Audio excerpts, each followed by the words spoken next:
better chemistry after playing one game together. This practice is fine, and you want to get some understanding, some knowledge about where guys kind of want the ball. But it's something entirely different to actually get out there on the court and actually do. And so I think Schroeder will have a better feel of playing alongside LeBron. LeBron will get a little better at playing off the basketball, although I would prefer LeBron to have the ball in his hand. AD will definitely be a lot more aggressive and play aggressive. And, you know, the key to the Mavericks is not to try to get into a scoring contest with them. You got to be physical. You got to score, you know, knock Luka around. So probably KCP will probably open up the game on him, playing him like that. And then, you know, Wesley Matthews, they got some guys. Morris will probably bang him a little bit. So, but I expect the Lakers to play a lot better, and we'll start to see this team look like what I expect them to look like. I agree, and then some. I think this will be a Christmas gift for LeBron James. Christmas Day massacre, huh? Yeah, it won't be a massacre, but it'll be a gift because this is just what the doctor ordered after my Clippers made LeBron quit in the opener. Don't do that, Skip. Don't do that, Skip. 8 minutes, he just said, that's enough. Skip, you do remember, now, I just want you to know, now, last year, you guys won by 10 on opening night. You won by 7, so what did it get you? Did you see what Luka did last night at Phoenix? He was 0 for 6 from 3. The guy you call Baby Bird was 0 for 6 from 3. I remind you, last year he shot 31.6% from 3. Of qualified shooters, 147, he ranked 140th in three-point shooting. And with a minute or less to go in games, he missed 21 threes, which was the most in all the NBA. And last night, he missed one to tie with 1:05 left at Phoenix after they roared back into that game. Well, the thing is, Skip, it seems to me that when he's struggling shooting the three, he started shooting them from further out.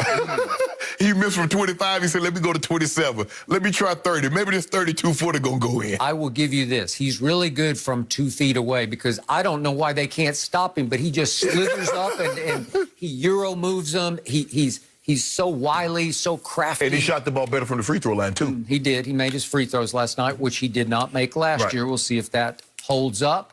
But I think there's no Porzingis, obviously. This will work. What's the score? How many did the Lakers win by? 15.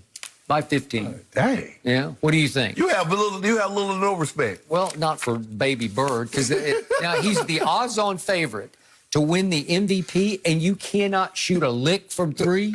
You start off 0 for 6. Hell, that's Giannis. Giannis won the last 2 threes. The last 2 are MVPs that can't shoot a lick from the 3. I know, but he's 6'11" and it's got wingspan of 7'6", so he's got that going for him. But my guy, look there. You look at that. You see, Skip, you look at it like... And the one thing those two have in common, neither was ready for the season shape-wise. Neither in shape. But it won't matter tomorrow because LeBron's not going to guard Luka. So I mean, you know, I mean, the Caps ain't as sculpted as they normally were.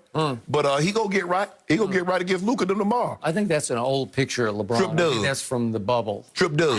That's a trip dub. That's a bubble picture. No. You know, he was in peak condition in the bubble, Skip. You know what? I think he was out running some wind sprints in the backyard yesterday, saying, "I got to get back." He gonna get Skip.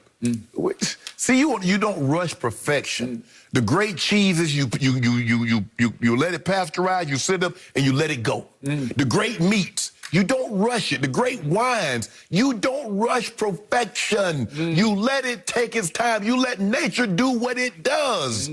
So this is the showcase game, but it's going to be a cakewalk. And then the late game is the more intriguing game because the Clippers need to go get just a little bit of revenge at Denver, where Denver lost its opener to Sacramento. Yeah, that hurt. Yep. That hurt last night. That was painful. Because there's no way. Once they got the lead, they got in overtime and they were up, Skip. And Michael Porter Jr. going to be the deal with, Skip. He had a big game. I agree. I was like, you know what? Murray, not so much last night. Yeah, Skip, that was bad. Because I for a second, I'm like, hold on. I'm looking, and he wasn't even in to close the game, Skip. That probably bodes not so well for the Clippers tomorrow night. Yeah, so he might go off. But, Skip, you cannot be the guy.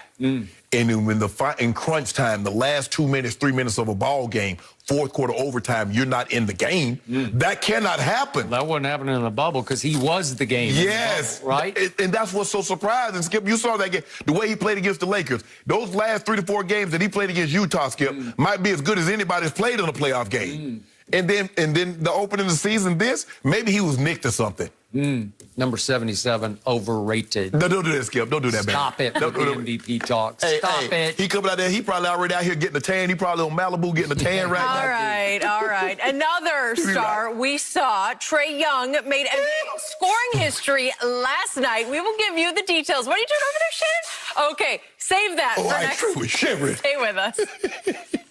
That one.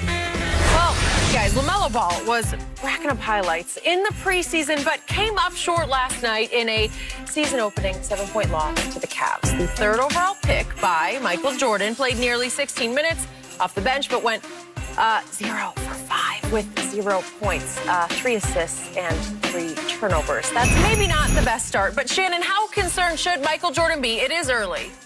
Yeah, it's one game, Skip. He played 16 minutes, but the other two guys that's in front of him was going crazy. Terry Rozier made 10 three-pointers, 10 of 16 from the three-point line, had a career high. 42. Had 42. Devontae Graham, who was unbelievable last year, Skip, had 10 points and 10 assists. So LaMelo didn't play in the fourth quarter, but it does put him in very distinguished company.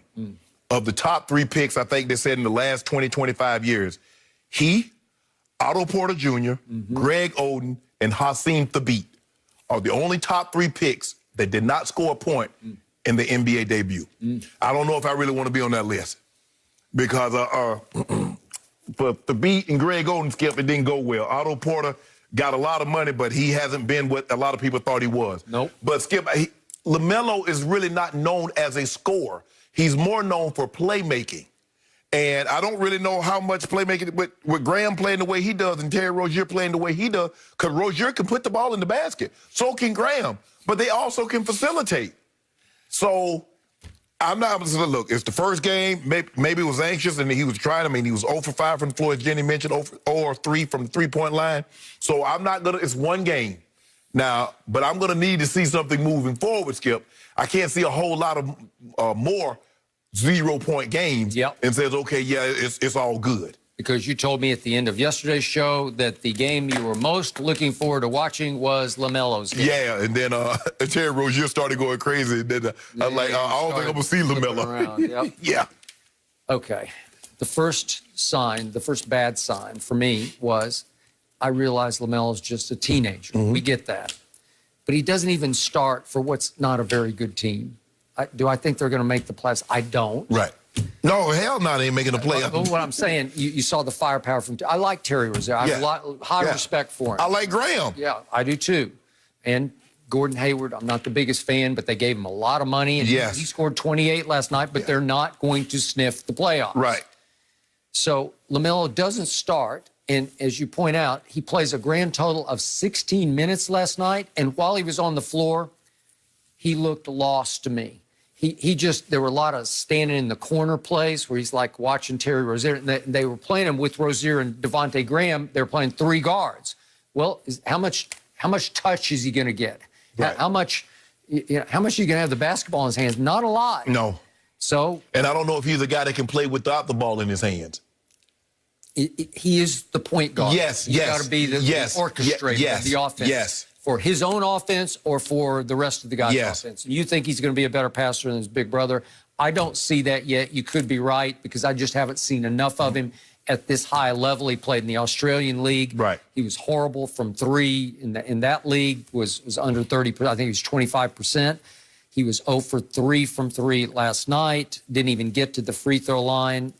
I don't know. He had 3 assists, and he did have 2 steals. He can steal the ball like his brother can. But, again,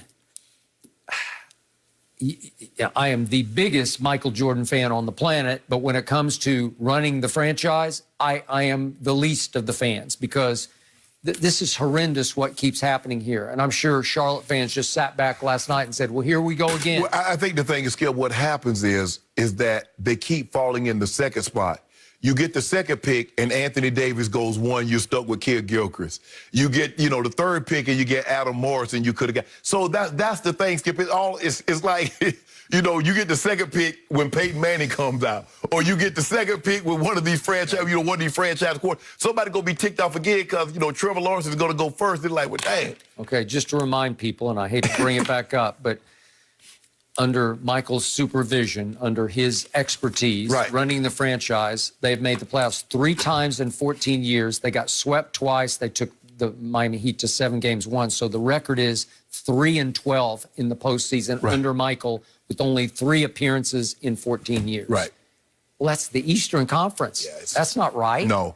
You need somebody to make a mistake. You need to be in the 2 spot, and somebody takes Greg Oden and you get a Kevin Durant. And then, as I always tell you, sometimes the greater the player, the worse the drafter. Yeah. Because he was so great. He was. You can't see skill. You can't see. You just can't. Well, I could do it, but I think he could. No, he can't do it. Right. No. So remember, he did take Kwame Brown when he was running the Wizards with the 1st overall. Correct. Okay, he wasn't bad, but he wasn't the 1st overall pick. And then just a few of these that I'm going to run through.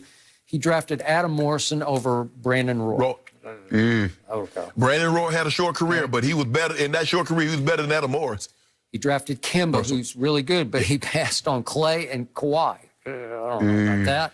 And then he took Michael Kidd-Gilchrist over Bradley Beal and Damian Lillard. Still on the board. Thank you. No, I don't think that'll work. And then let's go down to, he took Frank Kaminsky over Devin Booker. No. He even took Malachi Richardson over Pascal Siakam. No. And then Malik Monk over Donovan Mitchell. These are just a few. Okay? It's just one.